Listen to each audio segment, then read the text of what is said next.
the three grounds for impeachment. The Constitution provides that in the event either of the charges acquires the requisite vote to uphold it, one charge is enough for the governor to have been considered as impeached by the Senate. Ground number 2 is on misuse and abuse of office, where the governor will be seeking to defend himself before the Senate plenary on the illegal appointments, unlawful dismissals and transfers, as well as usurpation of the constitutional and statutory functions of the county public service.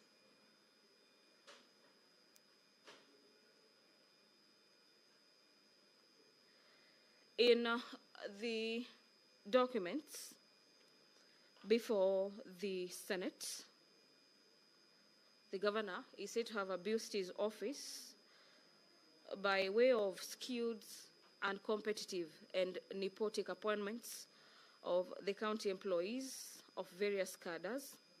For instance, the members of the County Assembly of Kericho say the governor recently hired his own brother, one Victor Mutai, as a revenue clerk, and similarly, the governor's personal assistant's wife who was recently hired on contract basis as a nurse, was confirmed, yet there are a number of nursing staff who have been serving on contract for a long period without having been confirmed by the County Assembly.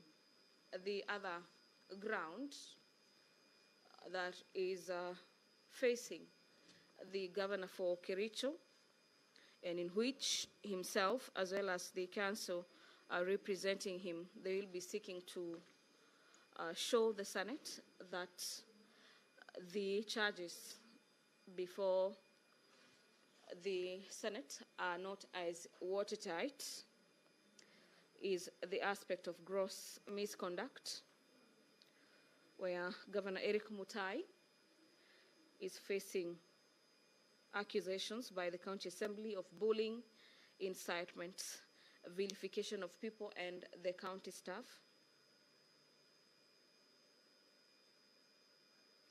Members of the County Assembly have quoted the provisions of Articles 10, 73, and 75 of the Constitution, as well as Sections 29 and 34 of the Leadership and Integrity Act.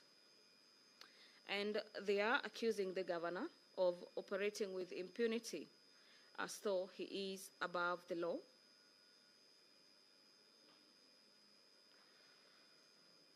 The MCAs say that on the second day of being sworn into office, the governor led a mob to divide a private land owned by one Mr. Josiah Kiplagat Kogo within Kericho County and tore the office fence.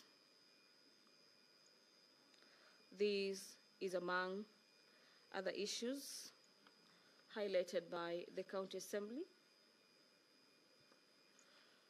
The MCAs also say that none of the dismissed CECs or CEOs, as well as chiefs of staff and other senior county staff, were given fair administrative due process to matters to do with the hearing of their case, and thus violating the provisions of Article 41, 47, and Article 50, subsection 1 of the Constitution.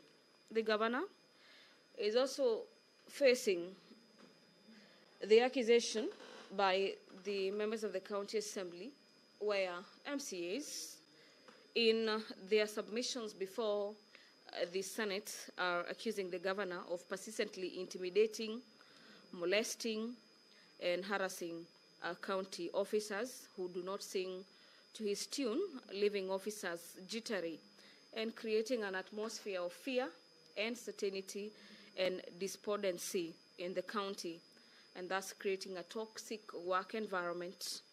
This, according to the members of the County Assembly, is in violation of the provisions of Sections 11 and 13 of the Leadership and Integrity Act of 2012.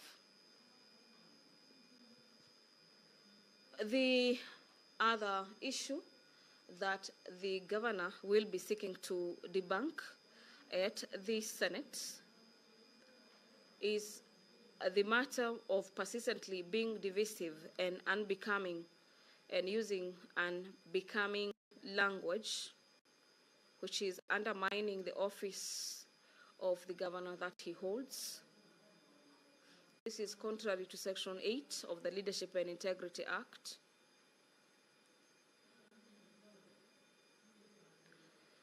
In the submissions of their charges that the members of the County Assembly through their council are seeking to have the Senate uphold the impeachment, the members of the County Assembly say the acts of the governor as enumerated before the Senate have collectively brought dishonor and disrepute into the office of the governor in violation of Chapter 6 of the Constitution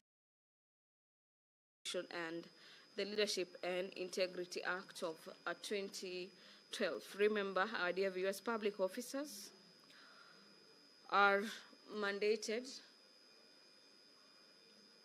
to uphold the integrity in the various offices or constitutional offices that they hold.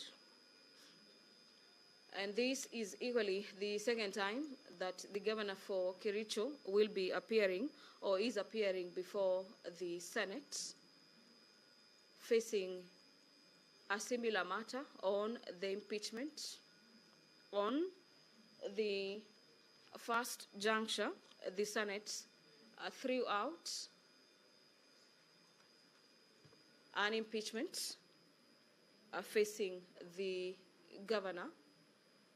But yet again, the governor has found his way yet again at the Senate, where he will also be seeking to have the House save him from the impeachment that is facing him.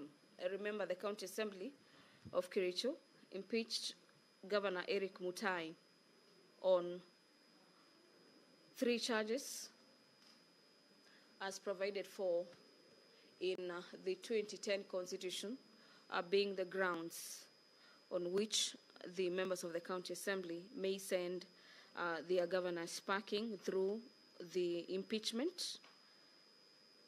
That after the members of the County Assembly have passed a resolution to impeach the governor, the matter finds its way before the Senate, being the House that is charged and is mandated by the Constitution, has the role of hearing and determining matters to do with impeachment of county bosses. And the governor for Kericho is seeking to have the House save him for a second time. The senators will have to hear from the side of the county governor, as well as members of the County Assembly through their representatives, that is in form of lawyers, the governor himself, witnesses before the Senate, as well as various evidence that will be adduced before the House before reaching a conclusion. That would be by way of voting on the 3 charges that the governor is facing. And according to the House rules and procedures of the Senate, the senators will be voting on each and every charge facing the governor, and in the event the number of 25 senators is achieved on either of the charge, the governor will be considered to have been impeached by the Senate. But in the event those charges are shot down by way of lack of the requisite quorum, the governor will have survived allow me to hand over back to the Senate, or for these live proceedings of the Senate. Good afternoon. Tuombe. Ewe Mwenyezi Mungu, twakusihi ututazame kwa neema nyingi na baraka, sisi watumishi wako ambao umeridhika kutuita kwa nyadhifa za uongozi katika jamhuri hii yetu. Tukuomba utuwajalie tuyatende na kufikia mambo yote atakayofikishwa mbele yetu kwa njia ya haki na uaminifu, ili kustawisha amani, ufanisi na heri ya nchi yetu na wale ambao haja zao umezikabidhi mikononi mwetu. Amen.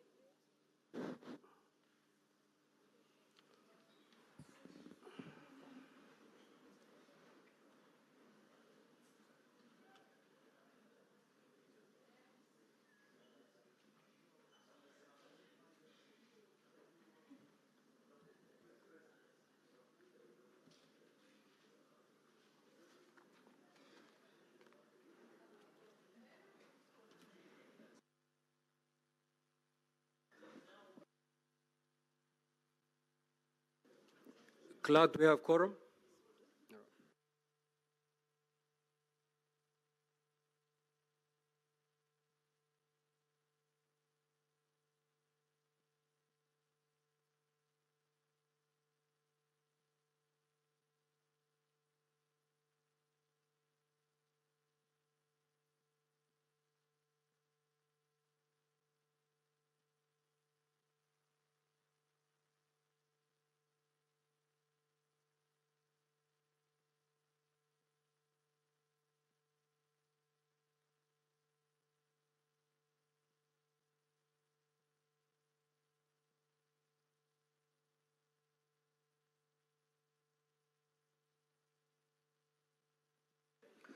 Order, honorable senators, we do have quorum.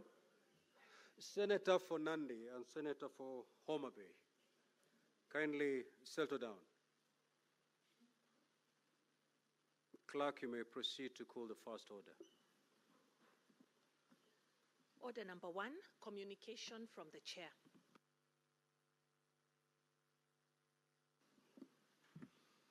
Now, honorable senators, if you may recall, just before we went on a lunch break, there was a preliminary objection that was raised by the governor, which I undertook to deliver a ruling upon resumption, which is now.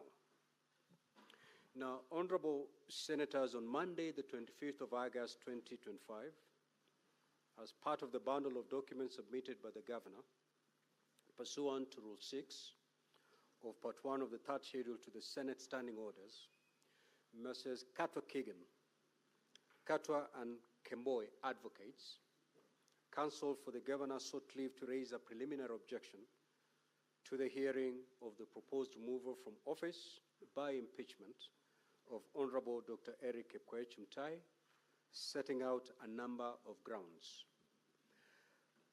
At the start of the hearing today, counsel for the governor sought to be allowed to canvass the preliminary objection. In doing so, it became apparent that a number of the grounds that had been set out in the correspondence sent to the Senate on Monday, the 25th of August, 2025, were not urged before the Senate today, and therefore I need not make reference to them. As is well known, the impeachment process belongs to the parties. The parties are best placed to navigate their cases, and the Senate can only make a determination on matters argued before it. It is for this reason that I stopped Counsel Elisha Ongoya for the County Assembly in his tracks when he sought to make reference to grounds of preliminary objection which the County Assembly, which the governor had not prosecuted today before the Senate. Honorable senators, ladies and gentlemen, the present communication is therefore limited to the preliminary objection as raised and canvassed before the Senate today prior to the adjournment for lunch. Now, honorable senators, ladies and gentlemen, counsel for the governor made submissions contesting the voting that took place at the County Assembly of Kericho, and urging that the Senate finds that the threshold of 2/3 of all members of the County Assembly in support of the impeachment motion was not achieved. In this regard, Council stated that of the 47 members of the County Assembly, 18 members did not vote, and that consequently, the records as submitted by the County Assembly were incorrect and even fraudulent. Now, Council Kata Kagan and Council Peter Wanyama made extensive arguments illustrating the inaccuracy of the technology deployed, including arguing variously that a number of members of the County Assembly voted more than once, B, persons other than members of the County Assembly and the administrator of the voting system could access the system. C, that contrary to the Kericho County Assembly standing orders, the system did not indicate the number of members who had abstained. D, the system did not have provision for voting by means of pressing a button as required by the standing orders. Instead, a link was sent to the phone numbers of the members. And lastly, the use of payroll and ID numbers as passwords could easily and was indeed compromised, and therefore the system was neither secure nor accurate. The thrust of the County Assembly's response to the preliminary objection raised was to urge the Senate to find that this was not a proper preliminary objection and consisted of mere sensational allegations. Council drew the attention of the Senate to the decision of the High Court in the matter of Governor Sonko, as he then was, in the High Court petition number E425 of 2020, in which similar contestations arose as between the County Assembly and the Governor on the number of members of the County Assembly of Nairobi who had voted in favor of the impeachment motion and whether the 2/3 threshold had been attained. In that case, the court held that in view of the contradictory evidence adduced by both parties, coupled with the lack of expert evidence, the court was unable to find that the 2/3 threshold had not been met. Council further stated that the matter in which the system works and whether the allegations made by the governor's side about the integrity of the system was sound was a matter of ICT experts who will be required to adduce evidence in support of the County Assembly's position or the governor's position, whichever. Arising from the preliminary issues canvassed, the following are the issues that require determination by the Senate. One, whether the preliminary objection raised qualifies as a preliminary objection, properly so called, and whether, therefore, a determination must precede the further progress of the current impeachment process. And two, if whether to the first issue is in the affirmative, then whether the voting on the impeachment motion in the County Assembly took place in accordance with the law, and whether the threshold required under Section 33(2) of the County Governments Act, Cap 265 of the laws of Kenya, was therefore made so as to qualify the continued progress of the present impeachment process. Now, honorable senators, ladies and gentlemen, the question of what constitutes a preliminary objection was well set out in the leading case of Mukisha Biscuit Manufacturing Company Limited versus West End Distributors, contained in the 1969 EA at 696. And it states as follows. A preliminary objection consists of a point of law which has been pleaded or which arises by clear implication out of pleadings and which, if argued as a preliminary point, may dispose of the suit. Examples are an objection to the jurisdiction of the court, or a plea of limitation, or a submission that the parties are bound by the contract giving rise to the suit to refer to the dispute to arbitration. A preliminary objection raises a pure point of law, which is argued on the assumption that all the facts pleaded by the other side are correct. It cannot be raised if any fact has to be ascertained or if what is sought is the exercise of judicial discretion. A preliminary objection does not need evidence to be adduced as proof of its existence. It is limited to points of law and cannot be raised if a fact has to be ascertained. Now, honorable senators and ladies and gentlemen, drawing from the decision in the Mukisha Biscuit case, the issue of whether the impeachment of the governor met the threshold required under Section 33(2) of the County Governments Act, Cap 265 of the laws of Kenya, is a factual question that is contested. The governor has raised questions on the manner and integrity of the voting process, which calls for the Senate to interrogate the documentation and pleadings presented before it by both the County Assembly and the Governor of Kericho. It is noteworthy that counsel for the governor, in their own submissions, repeatedly asserted that the contestation was based on the facts of what actually transpired. Indeed, the governor has called the 18 members of the County Assembly whose vote is contested as witnesses to these impeachment proceedings. No summary determination of this matter is possible without these witnesses taken to the stand to give evidence and being subjected to cross-examination in the usual manner. The factual question of the number of members of the County Assembly who voted for the impeachment motion is a matter that calls for determination by the Senate.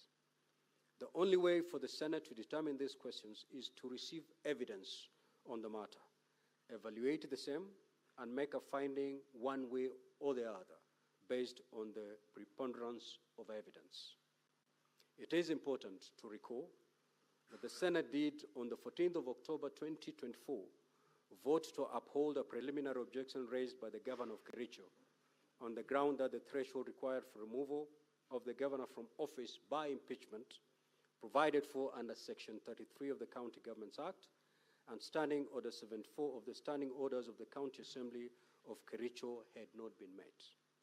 In those proceedings, there was no dispute as to the fact that the documents submitted in evidence by the County Assembly included a list of 31 out of 47 members of the County Assembly of Kericho that had voted in favor of the motion for removal from office by impeachment of the Honorable Governor of Kericho.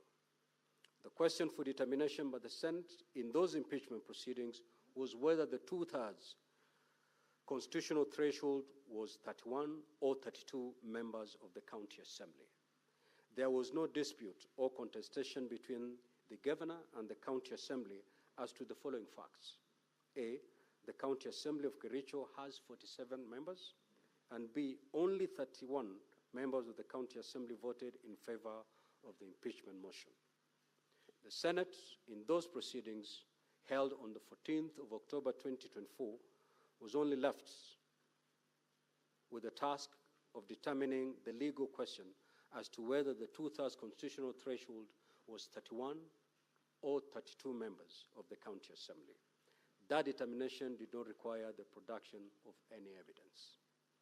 On the 14th of October 2024, the Senate, by its vote, determined that the two-thirds threshold is 32. In the current impeachment proceedings, there is contestation between the Governor and the County Assembly as to the following facts. The members of the County Assembly who voted in favor of the motion, and B, the transparency and integrity of the electronic voting platform deployed on the 14th of August 2025. This is not to say that the objection raised by the Governor is not important. It is indeed fundamental. In fact, it is of great importance. It will set a very dangerous precedent if the Senate will be sent on a wild goose chase to conduct impeachment proceedings and vote on charges which are defective ab initio and on the ground that no lawful impeachment was undertaken. It therefore means that the Senate must make a determination one way or the other whether the threshold for impeachment was met. The real question before us, therefore, is only the stage at which that question is mature for determination. I therefore rule that since this matter of fact requiring the adducing of evidence, it will be determined by hearing both parties and entertaining evidence that they have in respect thereof. This preliminary objection is accordingly disallowed for being premature at this stage. In light of the importance of the question, though, the Senate shall determine the disputed facts prior to making a determination on the impeachment charges. I therefore further rule that at the conclusion of the impeachment proceedings and prior to the voting on the charges, the Senate will pronounce itself on its finding on the matter of the threshold and whether it was met. In the event that the Senate finds that the two-thirds threshold of 32 members of County Assembly was not met, then the impeachment proceedings shall immediately determine, and the Senate shall now proceed to determine the impeachment charges. If, however, the Senate finds that the two-thirds threshold of 32 members of the County Assembly was met, that is, after hearing the evidence, then the Senate shall proceed to determine if the impeachment charges have been substantiated by voting thereon. The preliminary objection is therefore, fails, as the same shall now be subsumed in the main hearing of the impeachment proceedings. It is so ordered. Thank you.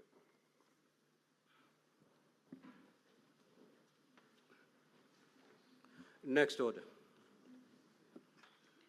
Order number 2, hearing and determination on the proposed removal from office by impeachment of Honorable Dr. Eric Mutai, Governor of Kericho County. Now we will proceed to hear the opening statement by the County Assembly. Thereafter, we will move to hear the opening statement by the Governor. Each party has 30 minutes to do that. Counsel for the County Assembly, you may now take to the floor.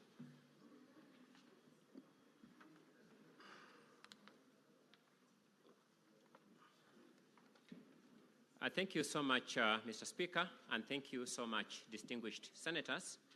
It gives me great pleasure once again to appear before you on a matter involving a motion for the proposed removal of a governor from office by way of impeachment.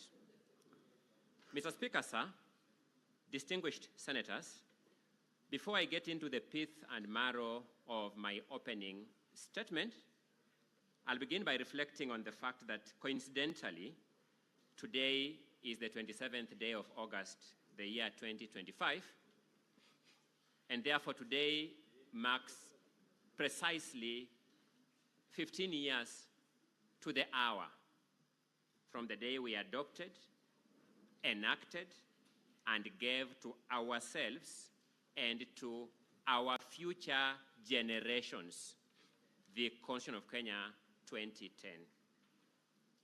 I also take note of the fact that in his recent presidential proclamation of August 27th as Katiba Day, His Excellency, the President, noted that it is befitting for the people of Kenya to commemorate this day as a reminder of our collective duty to obey, preserve, protect, and implement the Constitution.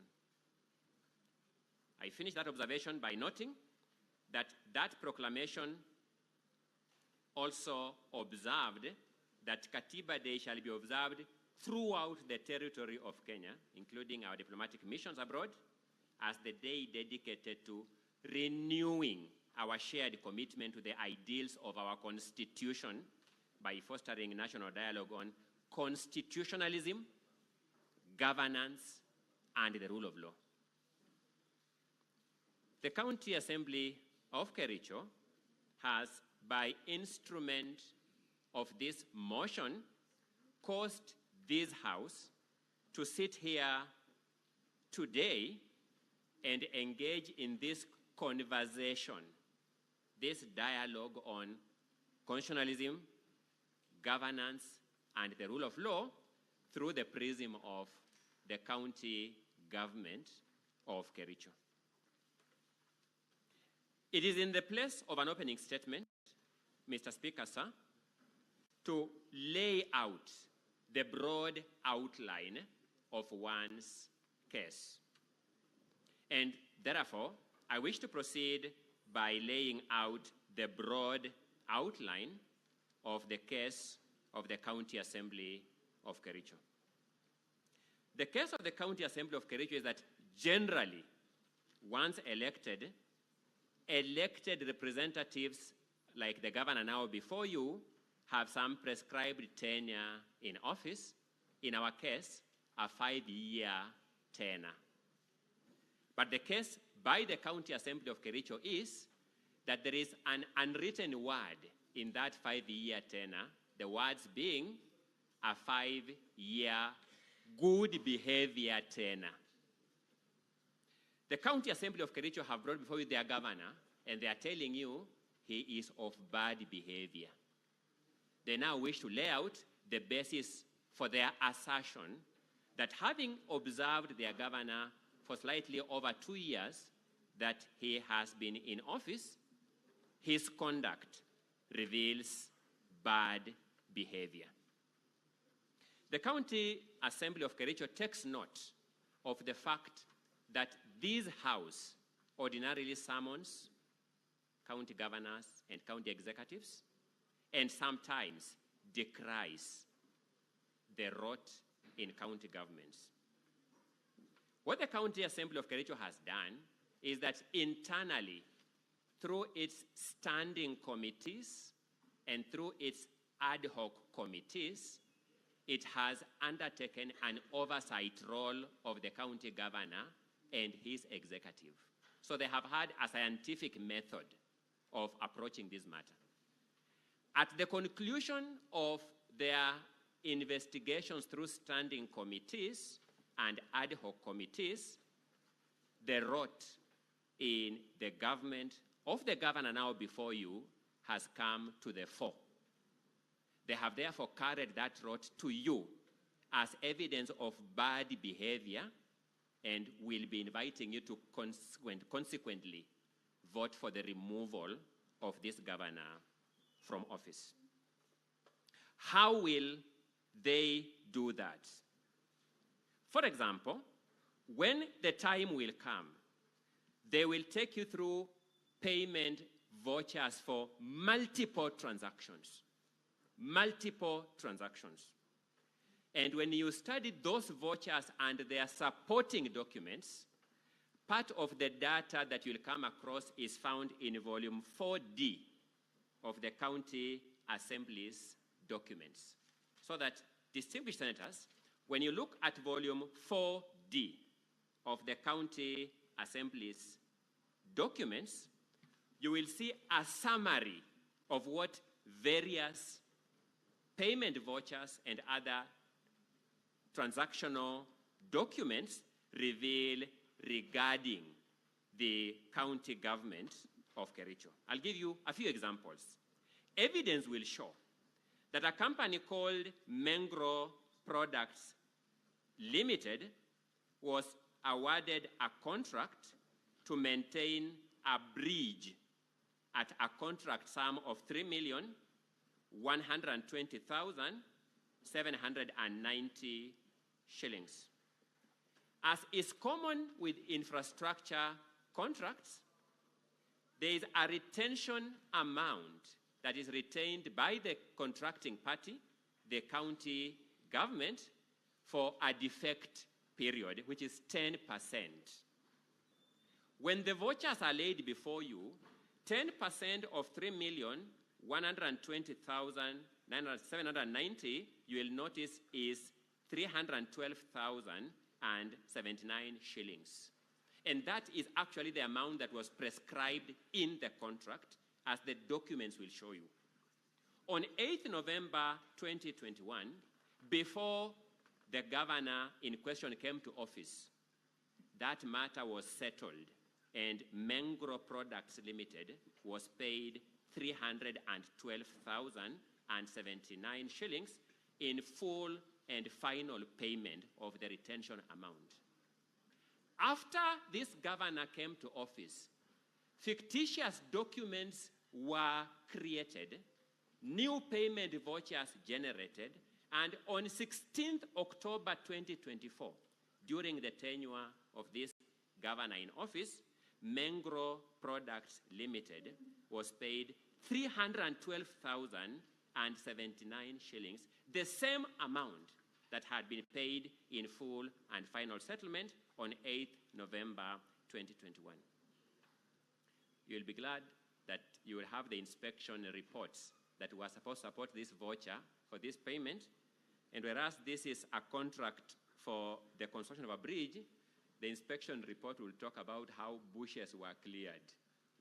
You will see that standard observation in all inspection reports to support this double payment. Somebody had a cut and paste observation in the inspection reports to support all these fictitious payments. That company, evidence will show, was given another contract to maintain a road that is specified in the evidence before you at a contract sum of 3,722,878.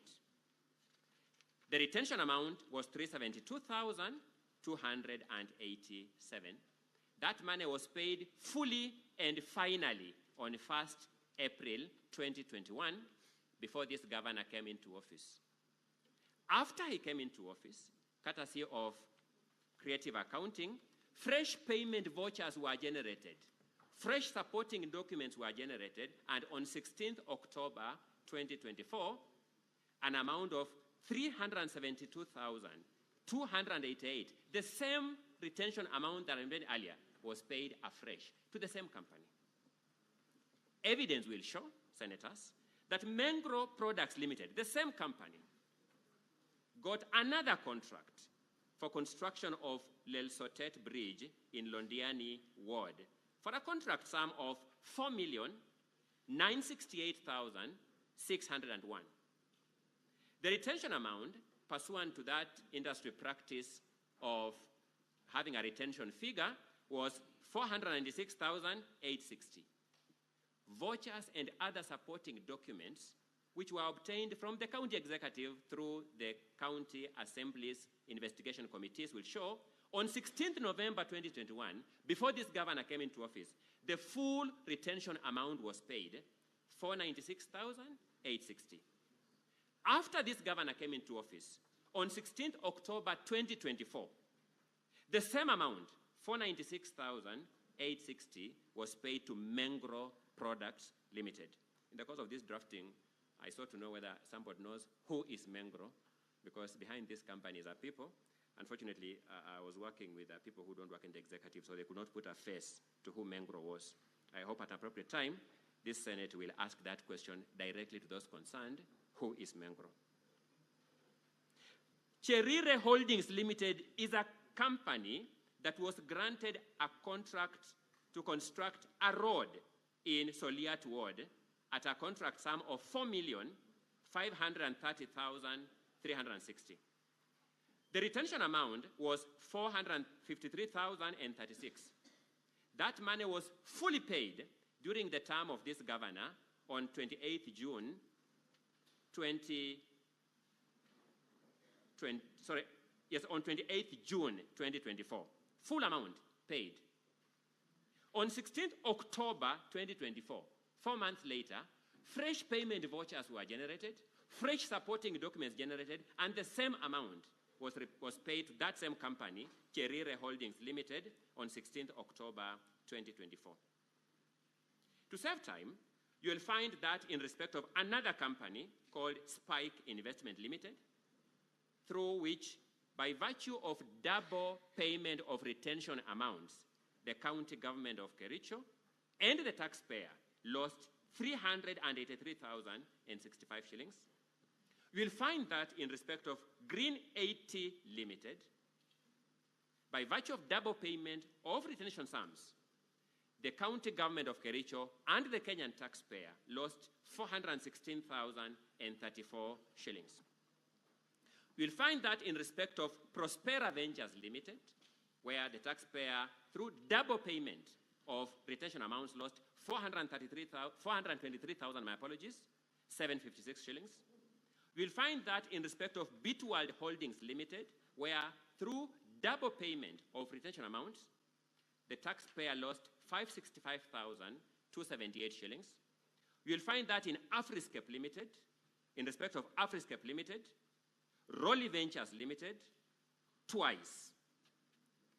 We are saying this, distinguished senators, unlike in the past where people have come here with generalized allegations on misappropriation of funds, the County Assembly of Kericho has meticulously compiled vouchers pointing to each of these transactions.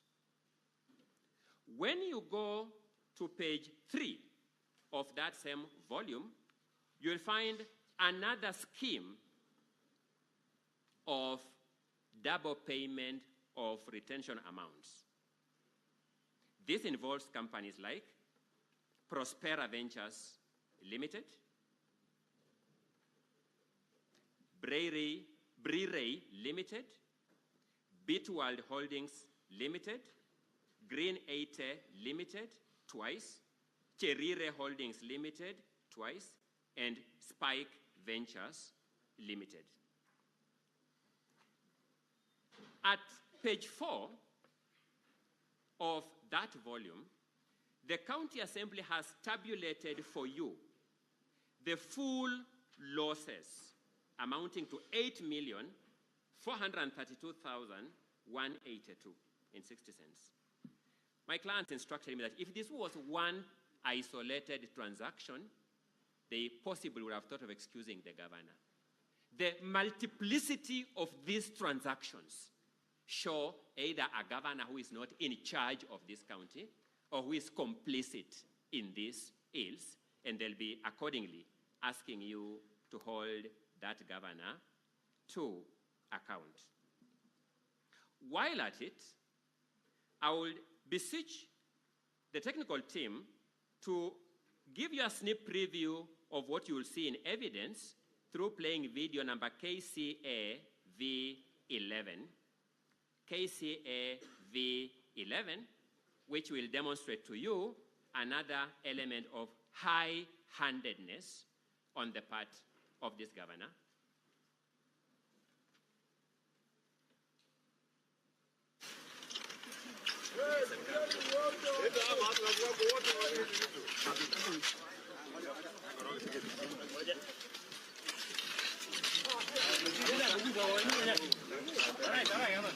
You may pause there. The person whose gumboots you last saw on the screen is the governor before you. That is somebody's private property. He is demolishing it to begin using it as a dumping site without any approvals of NEMA, without any regard of the title documents of that citizen. And the County Assembly is saying, we are not bringing here rumors. A court of law has sat and has established that the governor has violated that citizen's right to a clean and healthful environment and has directed this governor to take remedial measures. You will find that judgment in volume number 4B at pages 167 to 193. That will be the judgment of the court. Quite literally, distinguished senators, this is a governor who has taken impunity in his own hands. In his own hands. Evidence will show you that this incident of impunity was undertaken on his second day in office. When that video will be played, you will hear him announcing loudly, there is a new sheriff in town.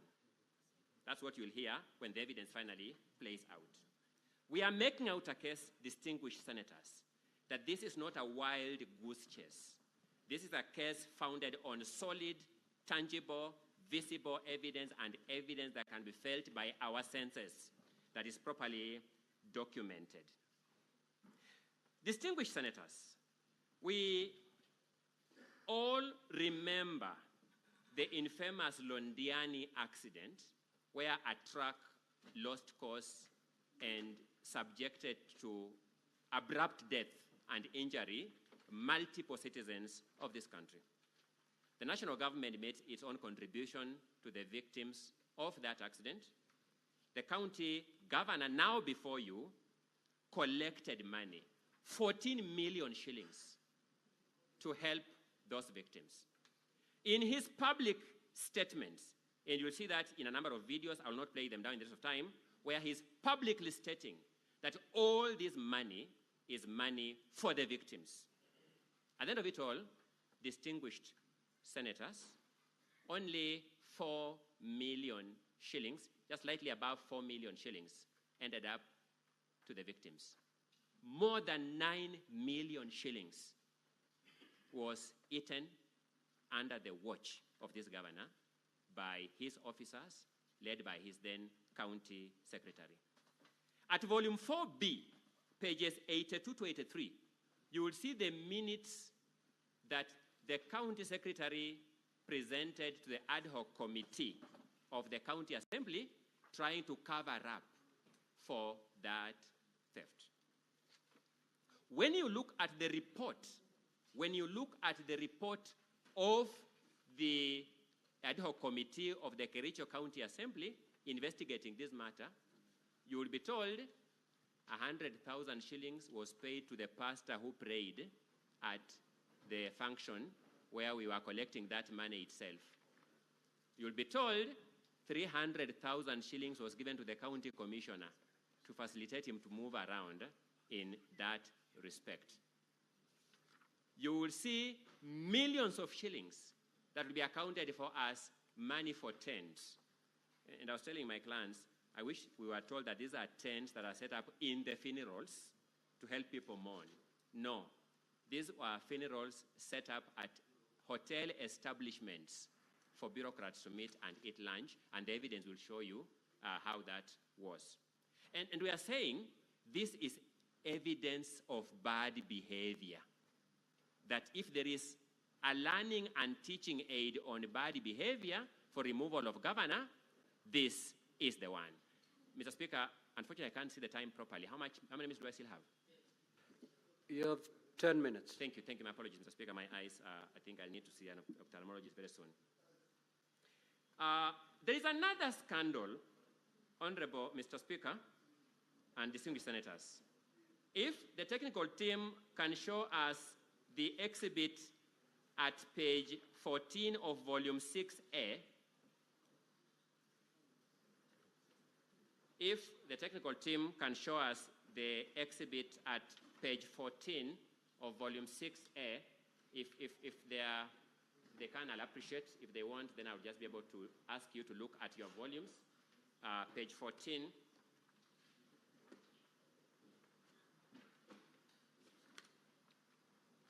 If you look at that bundle, you will see some motor vehicle. I wouldn't give the design, but it looks like a Pro Box with some speakers mounted on it at the background.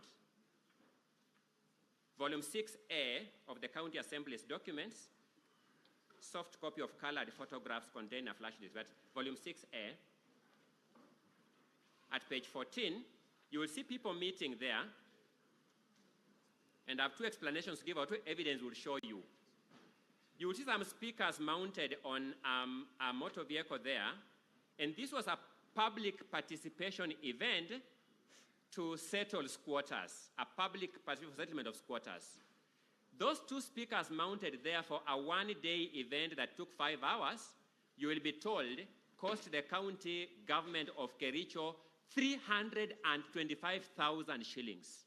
Those two speakers mounted there, they are the ordinary speakers that we use in village funerals in day-to-day practice.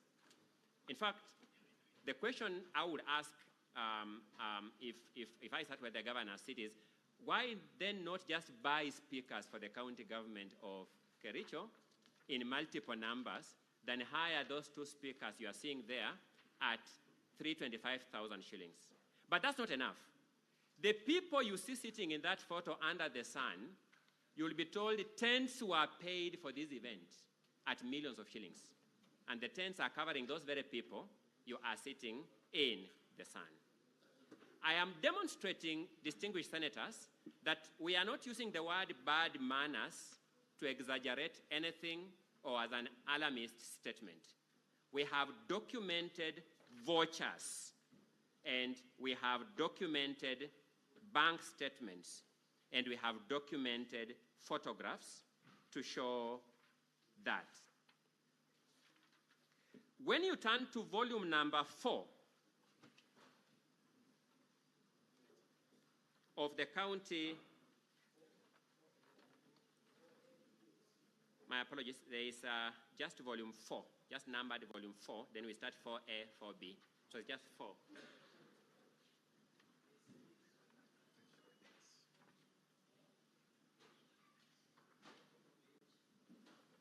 You know, sorry, my apologies. If we look at volume number 4, I wanted us to look at the photos. The bills of quantities at pages 129 to 136. The bills of quantities at pages 129, my apologies, 129 to 136.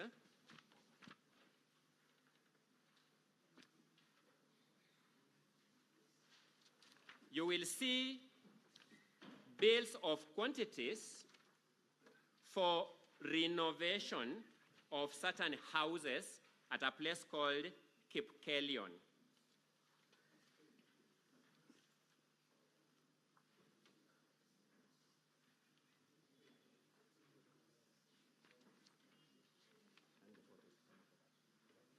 Council, as you refer to the volumes, Yes. Also refer to the page so that the honorable senators can follow. I was coming to that. The bill starts at page 129, my apologies, but the actual bills are at page 130. Page 130 tells you what should be done to external walling and to re-roofing. And Mr. Speaker, subject to your guidance, I would want your technical team now to put on our screen the photos of that house, those houses. They are in volume 4A from pages 102 to 107. As we look at the bills of quantities in front of you, I would beseech the technical team, Mr. Speaker, to play for us the photos that run from pages 102 to 107 in volume 4A.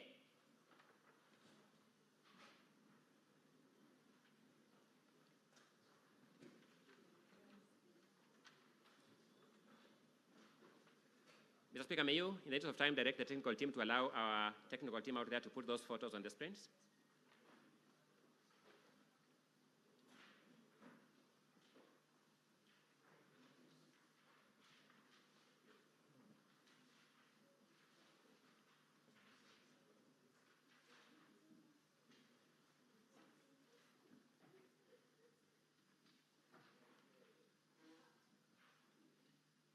Just repeat your request. I'm requesting that there are photographs that are in volume 4A at pages 102 to 107 that can be shown on the screen. Technical team, can you beam those photographs on the screen, please?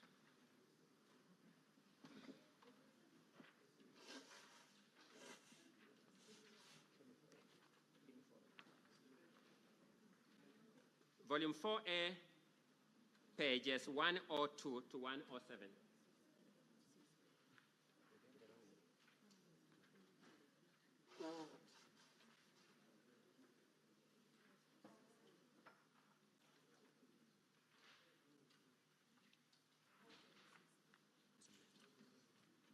Council for Governor, and for the County Assembly, are they in clip form?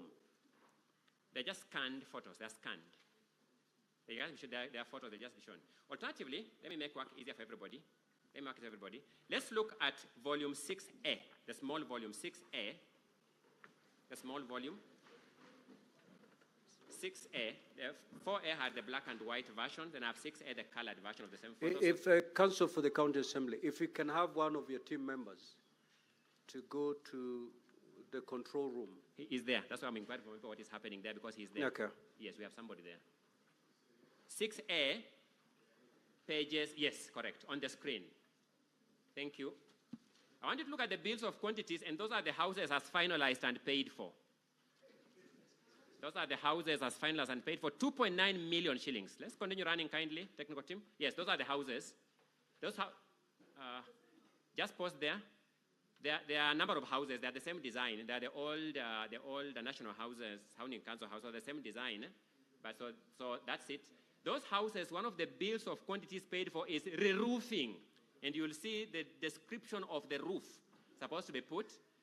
These houses have been fully paid for, 2.9 million shillings. When the county assembly steps here and tells you, we have brought you a governor of bad behavior, I beseech you, distinguished senators, to give them a keen hearing and to ask, there are some wrongs you can commit to fellow citizens, and we can say man is to error, and we may excuse you. But the big question is this one of the wrongs, even if this was the only ground, that we can say man is to error and forgive him? I asked myself this question, that if I served as governor and traveled to Kericho West, where this project is, and learned that this is what I'm doing to my fellow citizens, well, did it prick my conscience that I'm bringing a curse to my own children and children's children? The decision, senators, is yours. Our duty is to lay that evidence before you. Seeing that my time is spent, this is the contour of the evidence that you are going to see in the multiple volumes presented before you. In the interest of the citizens of Kericho County, 3 more years to them is too long. If this is what they're going through, we'll be asking you to help them remove this governor from office, because only you can do that by law established. I rest the County Assembly's opening statement. Counsel for the Governor, you have 30 minutes to make your opening statement. Thank you, Mr. Speaker, sir. Mr. Speaker, sir, I request that you allow me to invite the governor. He wants to say something. We commit to confine ourselves within the 30 minutes you've given us. Very well. Thank you, Mr. Speaker, sir. Thank you so much, Mr. Speaker, sir, and the honorable senators. First of all, I appreciate this sitting. And as the lead counsel of the Assembly has indicated, we are here to celebrate the Katiba Day, a very important promulgation by our president.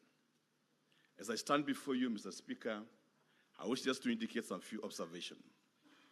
Number one is that a PO already addition has been made on the same.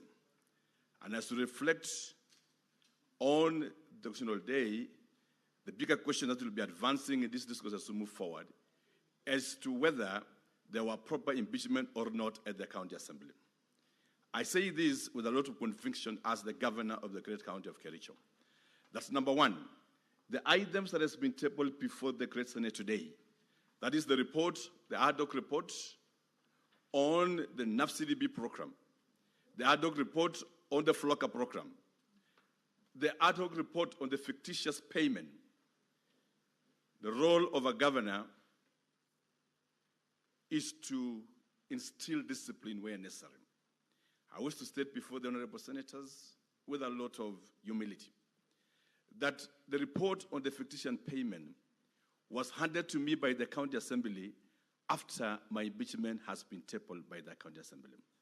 They asked me to act on it after they have tabled my impeachment. On its recommendations that we are going to look at it, much of it, including the pictures that we have seen here of houses and many others, the good committee had indicated that let the CEOs be punished by the Public Service Board. But the impeachment has already been tabled before I even got the report. Mr. Speaker, the conversation on the Flocker programs and other ad hoc reports were tabled right after my impeachment, and the reports were equally given to me after my impeachment motion. The big question I'll ask the Senate, Mr. Speaker, naturally, how then would the governor acted on the state officers when an impeachment motion has been tabled first, then now the reports are given to him? I say this to demonstrate the malice in the County Assembly of Kericho. We were here last year, Mr. Speaker, because these honorable senators, the great upper house, indicated that the numbers were not 32. The assembly, led by the speaker in his own wisdom, decided to manufacture 33, just add one number so that they can be heard in this assembly. And I say, farewell enough, we will be here to listen to these judges and be able to demonstrate any of our wrongdoing. Number 3, Mr. Speaker, sir, on the question of Londiani, which is an emotional wiping statement and wiping emotions, this was the same impeachment that was brought in this house last year. The governor has no role whatsoever in creating committees that run funerals. We will be demonstrating, Mr. Speaker, that this committee was run by the county secretary and the county commissioner, which since then, the county secretary is no longer in office. The officers that were mentioned, most of them are no longer in office. But we'll also be able to demonstrate to this Senate that already a ruling has been made by the court indicating that no funds were lost. The same item has been brought to the Senate again for debate. Fourthly, Mr. Speaker, because of time, is that what is happening in Kericho is a well-orchestrated conspiracy, political conspiracy, to remove the governor of Kericho. One is for political interest and political expedition. Because you are seated there as the speaker of this great house. At the county assembly, we also have a speaker whose interest is one, to be the governor of Kericho County. How then do you become the governor? Impeach the governor, make it easy for you, and probably along the way, impeach also the deputy governor, and sit in as both the governor and the deputy governor, and the governor and the speaker of the assembly, so that out of the 10 years he served as the CEC of Kericho in charge of finance and as CEC in charge of roads, will be able to execute what he never accomplished. We'll be able to demonstrate that as we make our discourse. What I just wanted to say from my heart, and somebody was asking me, why did you just to make this statement like last time? In the assembly, in the last impeachment, I told them, and I reminded them of the great works and the great writings of Dostoevsky in Crime and Punishment. And these are my last words. That Raskolnikov, after killing Alyona, the old-born lady, proceeded and realized that there was somebody witnessing called Lizaveta. Because of the urge to murder and kill, he went ahead to kill Lizaveta. I then implored upon the County Assembly of Kericho, let us not just create blood for blood's sake. I also said at that time with a lot of remorse and humility, that in tragedy of Macbeth, Shakespeare, when Macbeth, the great lady, told the husband that King Duncan, you can kill King Duncan and you become the king yourself. And remember that Macbeth was a cousin to King Duncan. Macbeth was reluctant to kill King Duncan. But along the way, the evil spirits possessed her. And in her watch, he says, come ye gods and sex me, that I may be a man and kill King Duncan. Indeed, Macbeth went ahead to vanquish King Duncan. Not because he wanted to kill, but because of the drive for murder. Thereafter, he went ahead to vanquish every other witness that were at the court in his quest to become the king.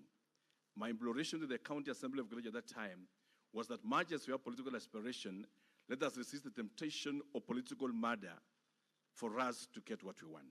We're here in a process that was faulty, and the whole world must know that as it is, there was no impeachment of Kericho. And I know, Honorable Speaker, because the upper house will always make correct decisions at the appropriate time, I beseech of you, Mr. Speaker, and the honorable senators, that as we deal with this matter, we separate between the responsibility of the governor and the responsibility of the CEOs.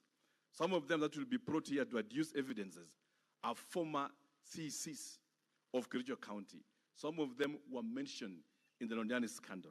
Out of it, I was able to release some of them out of work. Today, I'm being in Senate, being asked that you sack some people procedurally, while some of those names that will be testifying here are the same names that were active in the so-said Londiani scandal. Some of them were presiding over Kazim Tahani. Today, they are seated here also, probably being aligned as advocates after we release them. We are in a case of history, as celebrated Katiba Day, to ask ourselves that to what extent is political persuasion and political desire compared to morality, compared to the rights of an individual. And as the governor of Kericho, I'm here under your mercy, Mr. Speaker, and the senators, so that you'll also help me to get justice as an individual because of the injustices, because of the wrong allegations that have been bestowed of me, while the governor has completely nothing to do with even signing of a voucher, has nothing to do with authorizing payments. My commitment has been simple. The officers that are found culpable of wrongdoings, the law will then follow its case. Out of this, Mr. Speaker, I call then for your consideration deeply, and the Honorable Judge has said it here, on the matters that will be laid on us, so that the people of Kericho County get justice, while at the same time also the governor of Kericho get justice that he so deserves. Thank you, Mr. Speaker, and may God bless this great Senate, and we put all our trust and hope in this very good upper Senate that over time has proven that it does things in an appropriate way and uphold the Constitution. Thank you so much.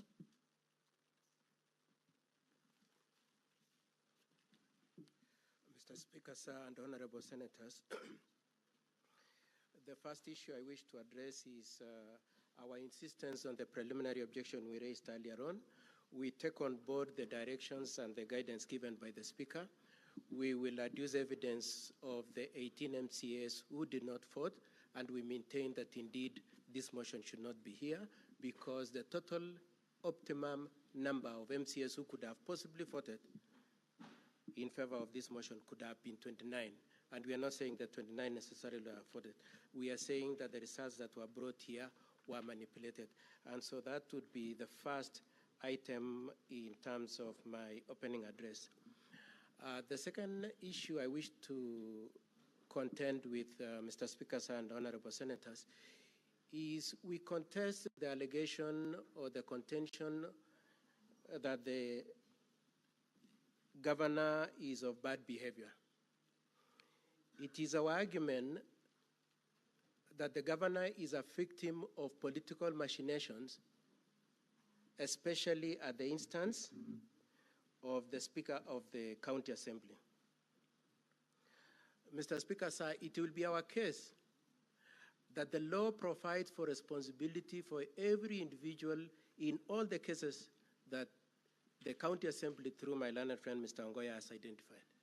Whether it is a case of signing of the contracts, whether it is a case of payment, whether it is a case of procurement, whether it is a case of fictitious payment, there are people who the law has assigned responsibility for, and none of those situations touch on the governor.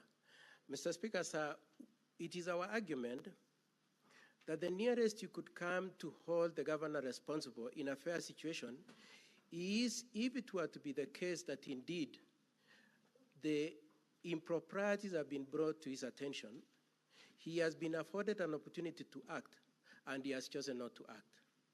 And it is our case in this situation that the report, the impeachment motion, was hijacked by the mover of the motion even before the various ad hoc reports had properly landed at the County Assembly.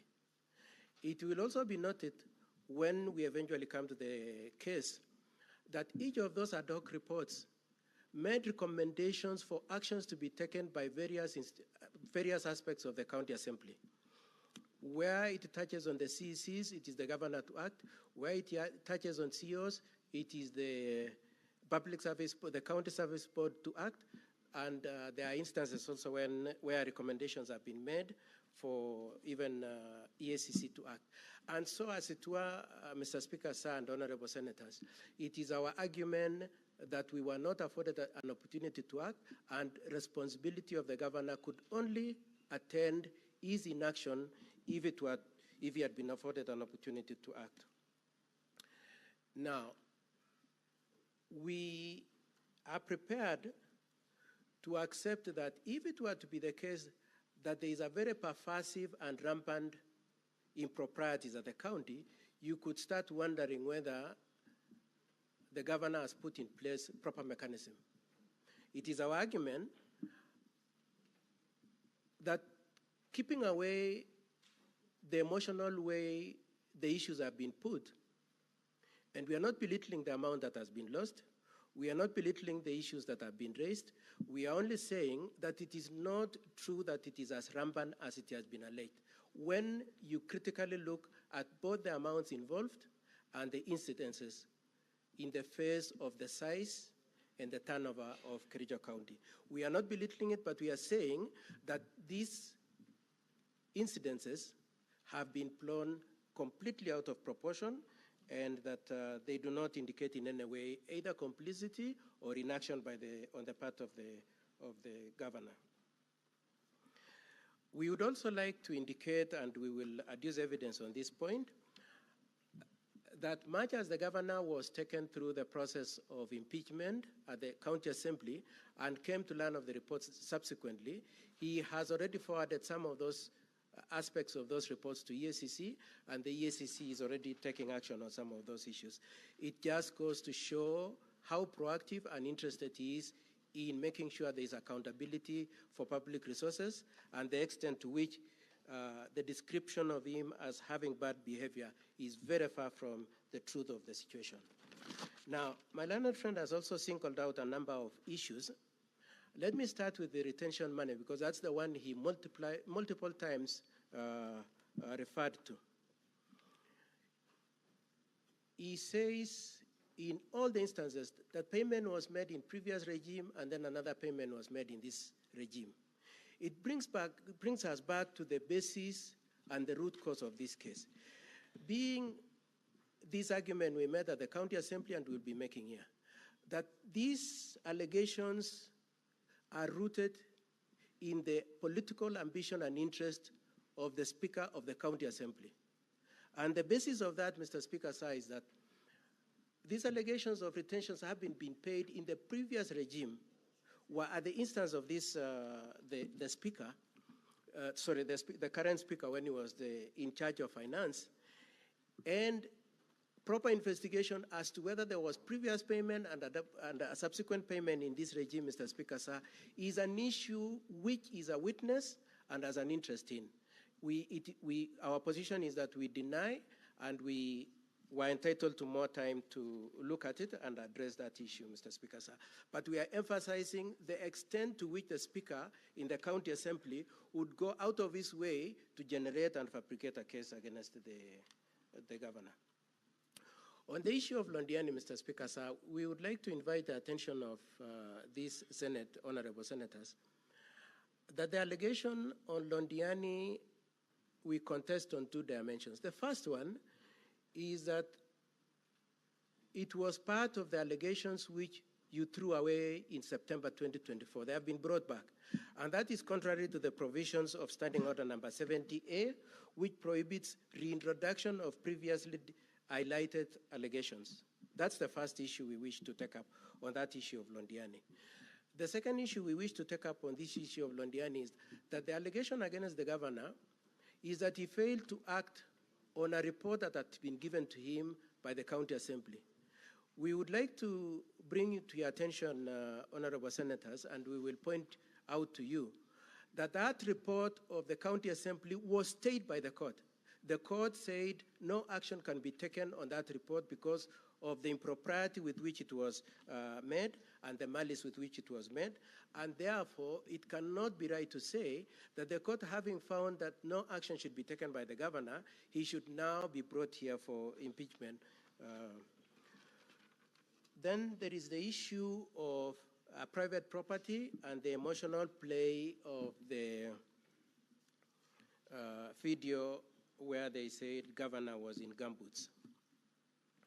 We would like to point out again that that allegation was in the previous complaint in September 2024, which you threw away, and understanding order number 70A, it should not be brought back.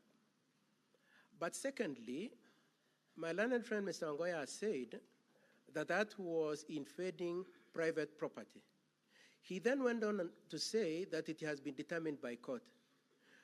Honorable Senators, we will surprise you when we get to that judgment where we will show you that there is no determination that that is private property. It is the position of Kericho County government that indeed that property is public property and remains public property. The nearest that the court determined in that case was that there was need to have proper NEMA certifications before dumping could be done there.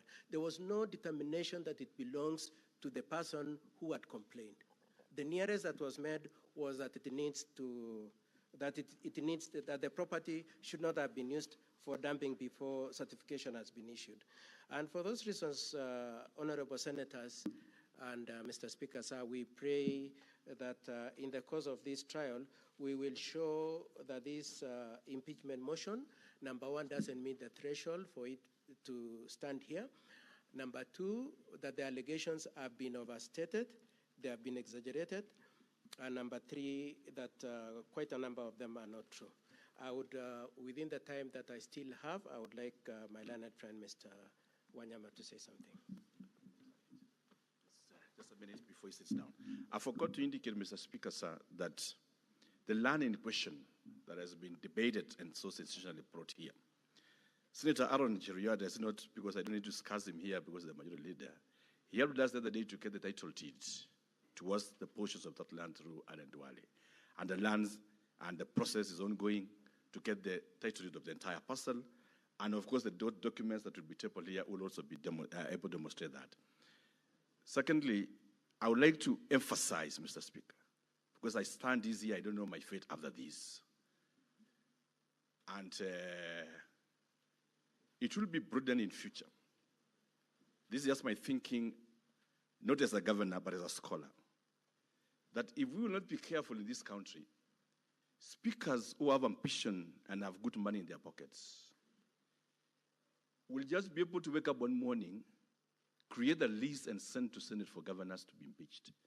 And if we will not be careful, Mr. Speaker, the lot of humility, there will be cocktails of impeachments in Senate. Some of the senators here are also aspiring to be governors. And I know some of them at a personal level that they have high chances of being governors. If we will trend in this direction, nobody will be safe in this country. And this constitution you are talking about today will be just a piece of paper. And that is why that constitution was very clear that to impeach a governor, you must have 2/3 of the threshold required. And that 2/3 is what will later on provide the latitude now to discuss the substance, because the substance are tied with the numbers. Lastly, Mr. Speaker, I beseech my good colleague in another circle when I was teaching in the university, and I'm still a don, Mr. Ongoya. He has kept referring to me as tit and that. In another circle, in a light touch, probably I would have been his senior, because the last time I left there, I would have been his senior, and in a light touch, I would beseech of him that he doesn't refer to me again as that or this, but rather with some decorum. Thank you so much, Mr. Speaker, sir.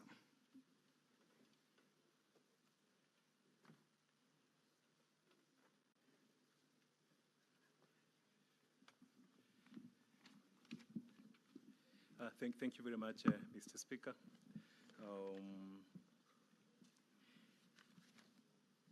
I want to ask a question, and this question responds to a video which was played by Mr. Ongoya, and where the governor was undertaking what we call self-help measures. When you go home and you find a stranger in your kitchen, what will be your first instinct as a human being? In common law, there's a doctrine known as self-help. In Kenya, there is a major problem on land grabbing.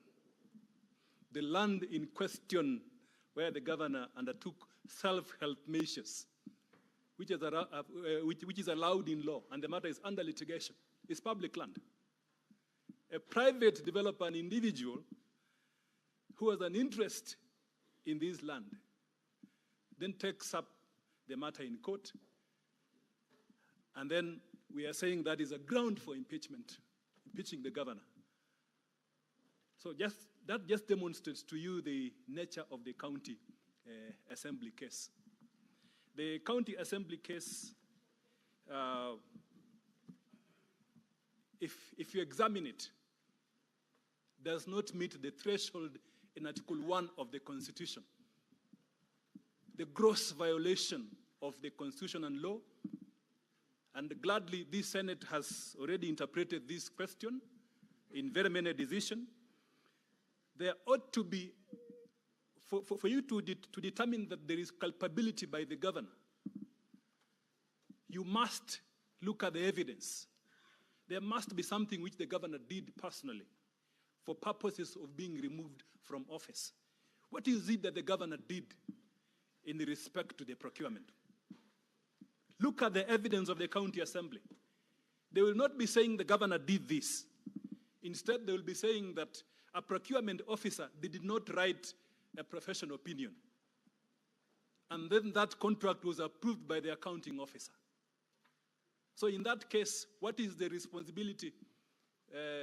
Who has the responsibility if there is a malpractice on a procurement failure to write a professional opinion? It is the procurement officer. It is the accounting officer who then signs off. So if the governor interferes with the process, then that is something else. So throughout the evidence submitted by the county assembly, you will not see personal culpability by the governor to of necessity lay basis for the threshold for the removal of governor from office. Kericho County has more than 3,500 staff. 3,500 staff. Secondly, Kericho County has more than 10 departments. All these staff work in various departments. And at the top of each department is a CEC and an accounting officer known as a chief officer. And there is an accountant. So you cannot foreclose the possibility that in the workings of government, there could be an issue within that value chain for the provision of government services to the people. And when that happens, there are procedures to be followed because we are a country governed by the rule of law. There are procedures to be followed. These procedures are outlined in legislation. One, with respect to procurement, you have the Public Procurement and Disposals Act and the regulations. It outlines the entire chain of procurement. With respect to Public Finance Management Act, it governs the payment system. If you look at the PFM specifically, the responsibility of the CEC Finance and the Chief Officer Finance, they are clearly outlined so that when there is a problem, then responsibility is ascribed to an individual. If you look at the legal framework on corruption itself, responsibility is on an individual basis committing a crime. Secondly, there is a process for audit, which this House too has a role to play, and the County Assembly. You will find that most of the allegations which they have submitted against the government have not been audited. They have not been subjected to a process of audit for purposes of verification, either by the County Assembly, in examining the report of the Auditor General, or by this House. So do we take that precipitate decision to impeach the governor when all these things are prematurely appear to be premature? Definitely not. Look at the responsibility of the County Assembly itself within this process. The County Assembly, under Article 185 of the Constitution, has a heavy responsibility on audit and oversight.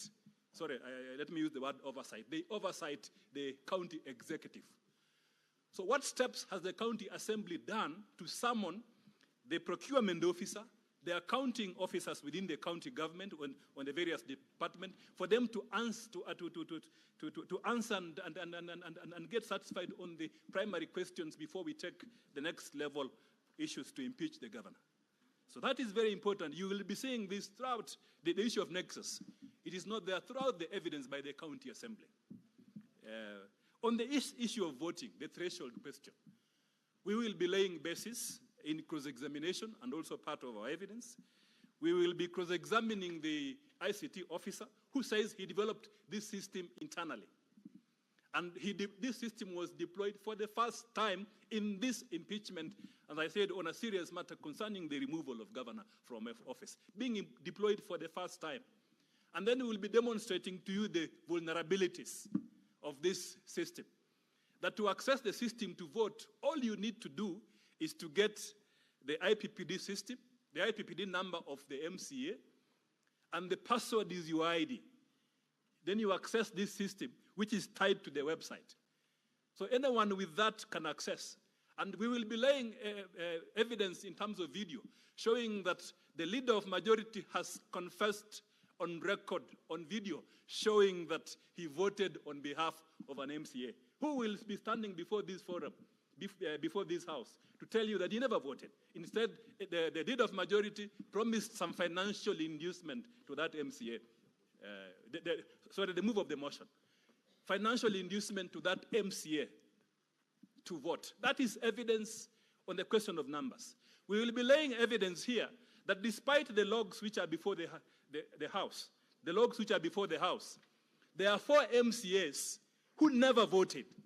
Mr. Speaker, sir, these 4 MCAs never voted. They will be standing here to speak. And then the county assembly report says they voted.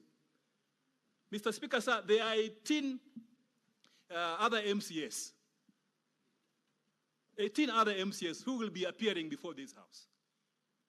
So, Your Honor, Mr. Speaker, sir, sorry, when in totality of the totality of facts, and after we've completed the evidence, you will definitely see that the threshold of 32 members as required was not met by the county assembly, and what is before the House is a fraudulent document that was created by the Speaker to meet that number which the Speaker does not have. Thank you. We shall now move to hear the case by the County Assembly. Now, Counsel for the County Assembly, you have 5 hours. Within those 5 hours, 3 hours shall be used for witnesses to give evidence in chief and be re-examined. So out of those 5 hours, the County Assembly has 3 hours to adduce evidence and for re-examination. Out of those 5 hours, the team for the governor has 2 hours for cross-examination.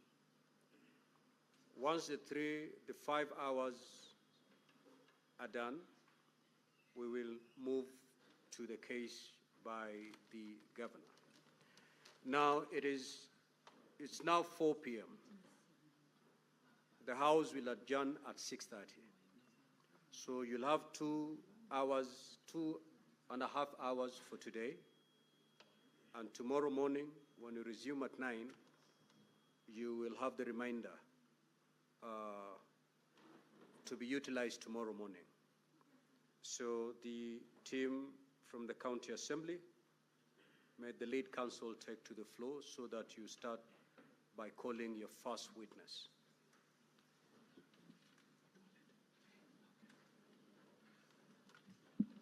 Thank you, Mr. Speaker, sir, for the opportunity. For record purposes, my name is Elias Mutuma. I'll be leading our first witness. His name is Geoffrey Bett. You will recall, Mr. Speaker, sir, that we had made a request to accommodate this witness, considering that he's physically challenged. I hope that the arrangements have been made.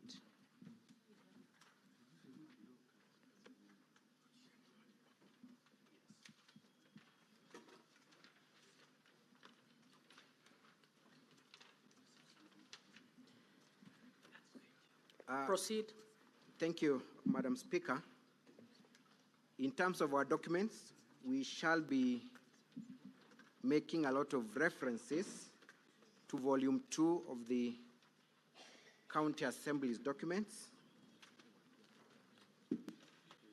His affidavit is to be found at page 103 of volume 2.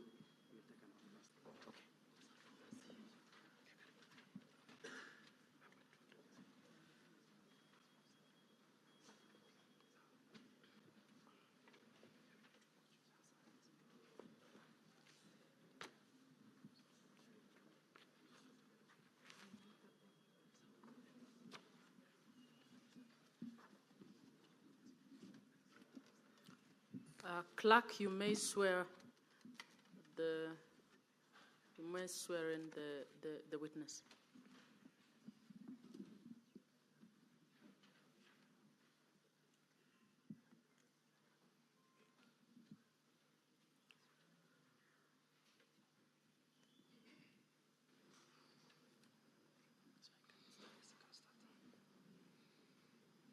I, Kipngeno Geoffrey Bet, do solemnly swear that the evidence that I shall give before the Senate in respect of the matters before the Senate shall be the truth, the whole truth and nothing but the truth. So help me God. Thank you, Madam Speaker. I humbly request senators to also turn to our volume 4A. That is where most of our lectures shall be contained, and I shall be leading the witness towards the specific pages. Mr. Geoffrey Bet, good afternoon. Good afternoon. Kindly state your full names for the record and what you do for a living. My official names are Kipngeno Geoffrey Bet. I am an ICT specialist. Formerly, I was the Chief Officer, ICT, Gender, Sport and Youth Affairs, the County Government of Kericho. Thank you. You have, just a minute, you have alluded to the fact that you are an ICT specialist. Kindly be more specific as to your professional qualifications. I hold Masters in Master of Science in IT, bachelor's degree. I have diploma in computer studies and several other networking related fields. I'm a member of ISACA, the Institute of Information Systems and Audit, Information Systems Audit Association. Thank you. You've also confirmed that you have worked as a chief officer in Kericho County, correct? Yes. When were you employed as a chief officer? And kindly also explain to us the process of your recruitment. I was employed in the county government of Kericho it was on 13th December 2022 up to 20th July when I left the county government. Honorable Senators, the letter of employment is contained at page 51 of volume 4A of the County Assembly's documents. Mr. Bet, I have also seen that you have sworn an affidavit that you've presented before this Senate. Confirm that that is the affidavit contained at page 103 of the Governor's volume 2. That's true. You confirm that is your affidavit? County Assembly's documents, you confirm? Yes, I confirm. Do you also stand by the averments and contents of that affidavit? Yes, I do. Thank you. I have looked at that affidavit, Mr. Bet, and you have attached a disability card. Yes, I have a physical disability. You have a physical disability. Registered under the National Council for Persons with Disability. Would you mind sharing the nature of your disability? I contracted disability at the age of 5 through polio. Thank you. And you have attached that card. Honorable Senators, that disability card is to be found at page 47 of our volume 2. Volume 4A, sorry. Mr. Bet, you have confirmed that you terminated your contract with the county government of Kericho. But before we get there, tell me about your previous engagement as a professional. Where were you working before you joined Kericho County government? Before I joined Kericho County government, I was employed in the national government National Treasury at the year of 2005, where I served as for about 15 years before joining before joining county government. And where was your workstation? My workstation was at Beam House, employed by the National Treasury. Beam House? As information. In which city? Beam House in Nairobi, along Arambe Street. Correct. Then it would mean that you had to relocate from Nairobi to Kericho when you got this employment, correct? Yes, after going through the rigorous exercise and competitive process, I was employed and I had to relocate my family to Kericho County, even the schooling of my children. Even the schooling of your children. Thank you. You have made an allegation against the governor, and I'm looking at paragraph 6 of your affidavit contained at page 104 of volume 2, and you have said that on several occasions, the governor of Kericho County required you to send him money. Kindly expound on that. On several occasions, there was phone calls from the two PAs, and in one occasion from the governor himself. He asked me to send him some cash, which the proof is there in the Safaricom PESA statement. When you talk about his PAs, kindly give their names.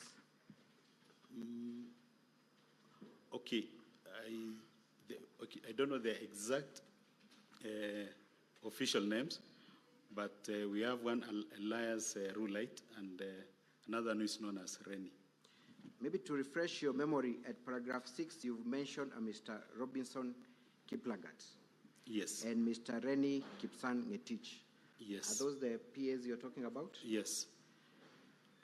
But from the governor himself, has he directly ever asked you to send him money? And if so, where would he expect you to get that money from?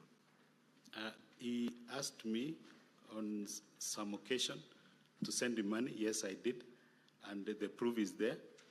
And I don't know where he was expecting me to get the money from. But basically, there are several occasions that he could ask, and maybe there's several humiliatory statements that he could use if you fail to. When you talk of humiliatory statements, kindly, for the sake of the senators, what were the nature and terms of the humiliatory statements? I think it's good if we just go to that you cannot even afford to send this much.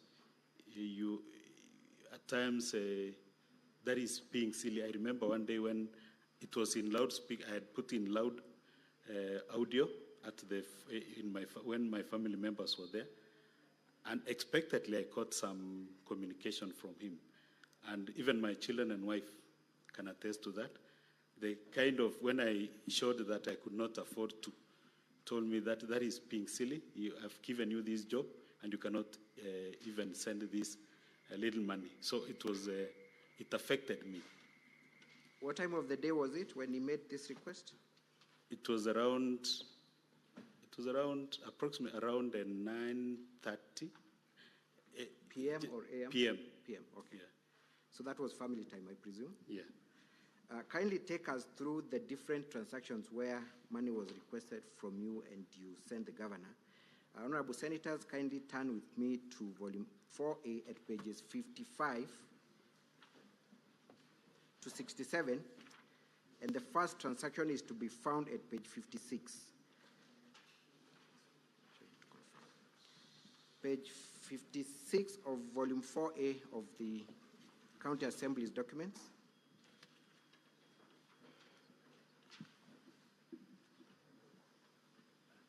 Honorable Senators, from the top, if you count the 23rd transaction, you will come across a transaction, 23rd and 26th transaction from the top, if you were to count.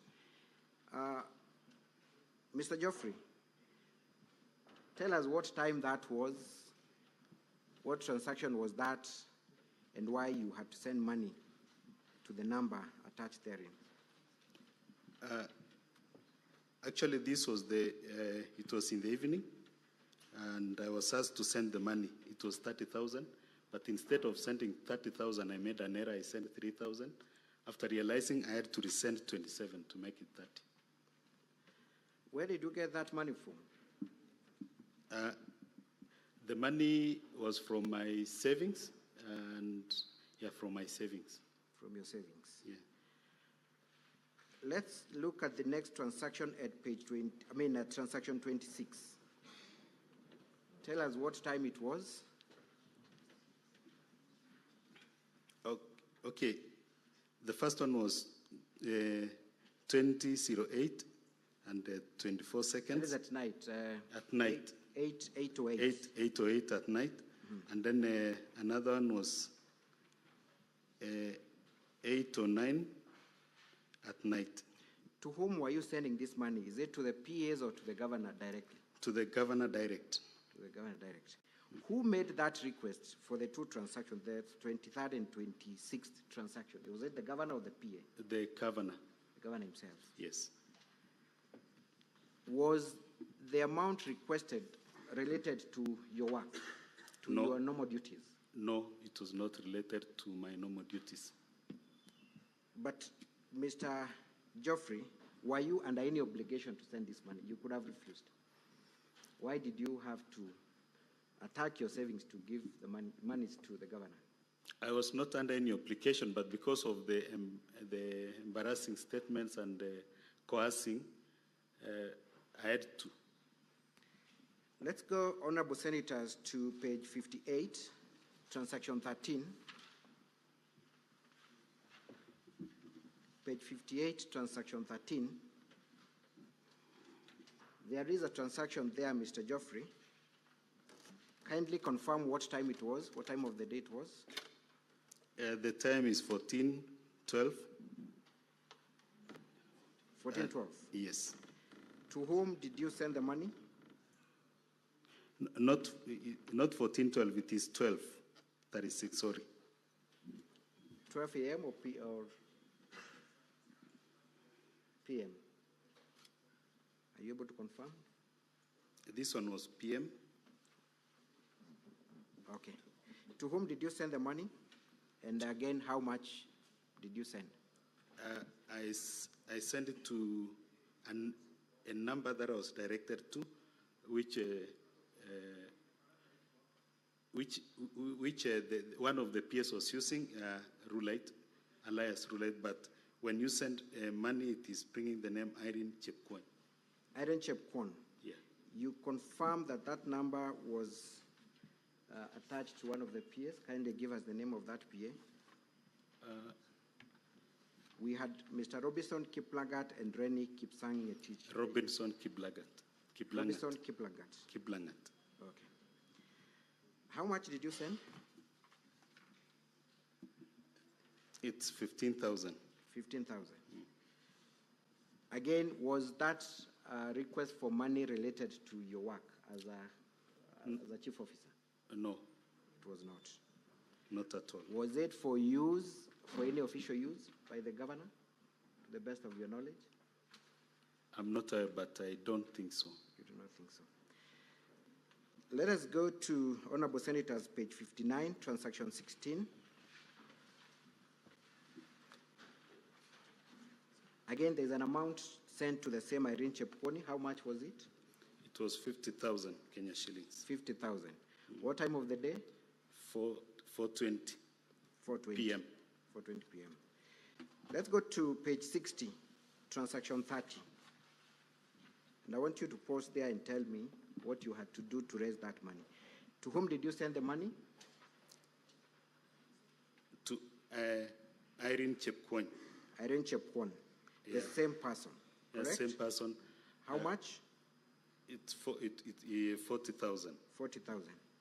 I noted that money that you send has a remark there. What is the remark? The remark is Fuliza M-Pesa. Fuliza M-Pesa. What does that mean? Going beyond what you have in your account. So at that time, did you have enough cash to send to the governor?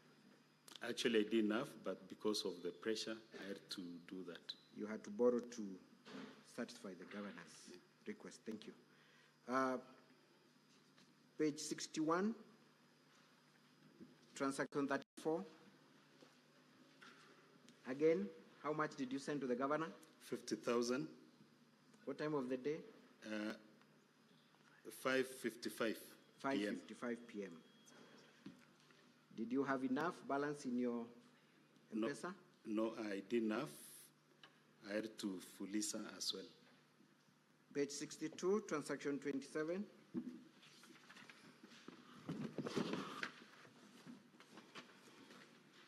Again, are you able to see that? Yes.